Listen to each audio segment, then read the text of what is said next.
नमस्कार। टुडे हिमाचल में आपका बहुत बहुत स्वागत है। मैं हूं आपके साथ भावना रेनॉल्ड और चलिए देखते हैं शाम की बड़ी खबरों को फटाफट। ब्रेक फेल होने के बाद पहाड़ी से टकराई एचआरटीसी बस, 44 यात्री घायल, ऐसे टला बड़ा हादसा। हिमाचल प्रदेश के शिमला जिले के रोहडू क्षेत्र के तांगड़ू से चिटगांव जा रही हिमाचल पथ परिवहन निगम की बस पहाड़ी से टकरा गई। हादसे में बस में सवार 44 यात्रियों को चोटें आई हैं।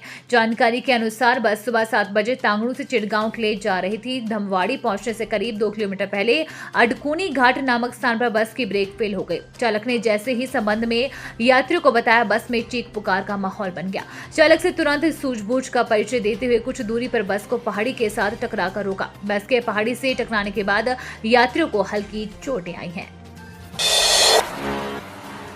साहिब के जगतपुर में डंडे और ईंट के वार से हत्या आरोपित गिरफ्तार। सिरमौर जिला के पाउंटा साहिब उपमंडल के माजरा थाना के तहत जगतपुर में एक व्यक्ति की ईंट और डंडे के वार से हत्या कर दी। माजरा पुलिस ने 5 घंटे में आरोपित को गिरफ्तार कर लिया है। पुलिस अधीक्षक रमन कुमार मीणा, अतिरिक्त पुलिस अधीक्षक सोमदत्त व police headquarter DSP Meenakshi Shah ने नहाने में पत्रकारों से बातचीत में यह जानकारी दी। शव सीमेंट के टूटे हुए टुकड़ों से ढका था। पुलिस अधीक्षक ने बताया कि वीरवार सुबह 9 बजे पुलिस थाना माजरा में सूचना प्राप्त हुई कि कत्था फैक्ट्री के पीछे इंडियन टेक्नोमैक कंपनी के यार्ड में झाड़ियों के बीच एक व्यक्ति का शव पड़ा है। शव सीमेंट के टूटे हुए 2 टुकड़ों से ढका था। शरीर पर डंडे और ईंटों के वार के निशान थे। घटना को बुधवार रात को अंजाम दिया था।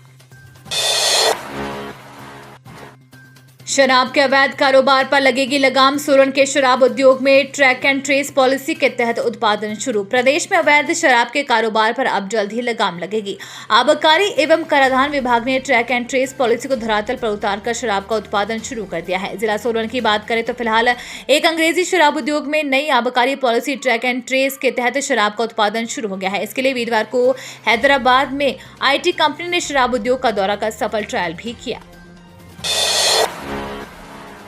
निष्कासित नेताओं की सरकारी समिति में ताजपोशी की कांग्रेस हाईकमान से शिकायत। हिमाचल प्रदेश विधानसभा चुनाव के दौरान कांग्रेस विरोधी गतिविधियों के लिए निष्कासित नेताओं की सरकारी समिति में ताजपोशी होने की शिकायत कांग्रेस हाईकमान के पास पहुंच गई है। जिला कुल्लू के शिकायत निवारण समिति में पार्टी से निष्कासित नेताओं को सदस्य बनाने का आनी ब्लॉक और जिला कुल्लू कांग्रेस कमेटी ने लिखित में विरोध किया था। प्रदेश कांग्रेस कमेटी ने इस विरोध की प्रारंभिक पड़ताल करते हुए विस्तृत रिपोर्ट तैयार कर हाईकमान को दिल्ली भेज दी है। जिला शिकायत निवारण समिति कुल्लू में शामिल किए नेताओं को लेकर संगठन ने मोर्चा खोलते हुए इसे निष्ठावान कार्यकर्ताओं व नेताओं के साथ अन्याय बताया है। हिमाचल के बांदे हाथ विश्व बैंक ADB विदेशी एजेंसियों से कर्ज लेने पर केंद्र ने लगाई सीलिंग। केंद्र सरकार ने विश्व बैंक ADB सहित विभिन्न विदेशी एजेंसियों की सहायता से हिमाचल में चल रही विभिन्न योजनाओं को संचालित करने के लिए कर्ज मुहैया करने पर सीलिंग लगा दी है। इन एजेंसियों से हिमाचल सरकार आगामी 3 साल में केवल 3,000 करोड़ रुपए का ही ऋण ले पाएगी।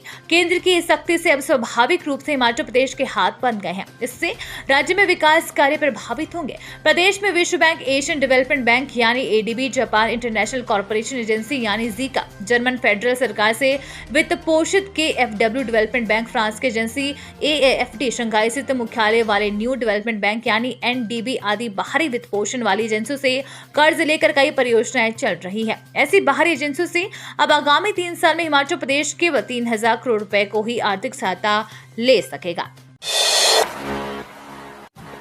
फोन पर OTP बताना पड़ा महंगा। शाती ने वृद्ध के खाते से उड़ाए हजारों रुपए।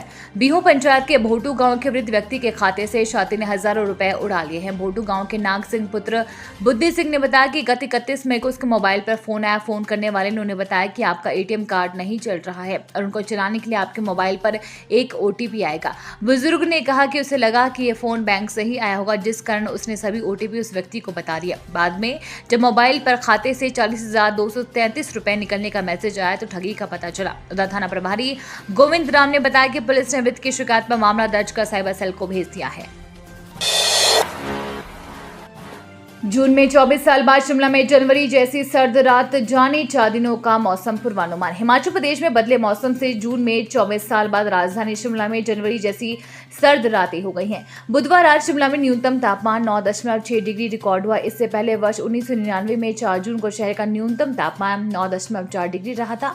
वर्ष 2000 से 2022 तक पारा 11 से 14 डिग्री के बीच हुआ है। कल्पा के न्यूनतम तापमान में भी वर्ष 2013 के बाद कमी दर्ज हुई है। बुधवार रात को कल्पा में न्यूनतम पारा 4.4 डिग्री रहा। इससे पहले वर्ष 2013 में कल्पा में न्यूनतम तापमान 2 डिग्री रहा था।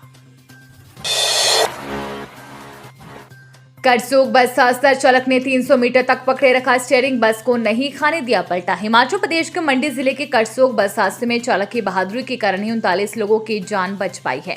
बस चालक सुरेंद्र ने स्टीयरिंग को इस तरह से पकड़े रखा कि बस को इधर उधर नहीं जाने दिया। 300 मीटर तक कई पेड़ भी थे, लेकिन बस को उन्होंने बाधा रहित क्षेत्र में ही जाने दिया। बाद में बस नीचे जाकर रुक गई। इस दौरान चालक ने अपनी जान बचाने का प्रयास भी नहीं किया और सवारियों के लिए अपनी जान पर खेल गया। उनको बाद में घायल अवस्था में स्टीयरिंग से ही उठाया गया और उपचार के लिए भेजा गया। वो रोजाना इसी रूट पर चलते रहे हैं, उनको इस रूट की पूरी जानकारी थी, मगर अचानक बस कैसे नीचे गिर गई इस बात की अभी तक कोई स्पष्ट जानकारी नहीं है। एचआरटीसी के चालकों परिचालकों के ओवरटाइम रात्रि भत्ते के लिए 4.50 करोड़ रुपए जारी। मुख्यमंत्री सुखविंदर सिंह सुक्खू ने गुरुवार को शिमला में कहा कि राज्य सरकार ने हिमाचल पथ परिवहन निगम के चालकों और परिचालकों को ओवरटाइम और रात्रि भत्ते के भुगतान के लिए 4.50 करोड़ रुपए जारी कर दिए हैं। उन्होंने कहा कि पिछले लगभग 3 वर्षों से एचआरटीसी के चालकों परिचालकों को उनके भत्तों का भुगतान नहीं किया गया था। वर्तमान प्रदेश सरकार ने यह राशि आवंटित कर अपने वायदों को पूरा करने की प्रतिबद्धता निभाई है। अधिकारियों के साथ बैठक के बाद सुखविंदर सिंह सुक्खू ने कहा कि एचआरटीसी के विभिन्न कर्मचारी संघों के प्रतिनिधियों ने पिछले माह उनसे भेंट कर उनकी मांगों, विशेष रूप से ओवरटाइम और रात्रि भत्ते के भुगतान पर चर्चा की थी। शिक्षा निदेशालय हिमाचल में अब 70 नहीं 39 स्कूलों का घटेगा दर्जा, 31 में बढ़ गई छात्र संख्या। हिमाचल प्रदेश के 70 सरकारी स्कूलों का नहीं बल्कि अब 39 स्कूलों को बढ़ाया गया दर्जा घटेगा। 31 स्कूलों में सरकार की ओर से निर्धारित छात्र संख्या पूरी हो गई है। शिक्षा निदेशालय ने 29 मई तक स्कूलों में हुए विद्यार्थियों के दाखिलों की नई रिपोर्ट प्रदेश को भेज दी है। अब सरकार दोबारा स्कूलों का दर्जा घटाने संबंधी फैसला लेगी। सुक्खू सरकार के पुनर्विचार करने के फैसले से सैकड़ों बच्चों को अब घर द्वार पर ही शिक्षा मिलने की राह भी आसान हो गई है। गौर हो कि पूर्व की भाजपा सरकार के समय 1 अप्रैल 2022 के बाद अपग्रेड हुए 70 उच्च वरिष्ठ माध्यमिक स्कूलों का बीते दिनों कांग्रेस सरकार ने दर्जा घटा दिया था।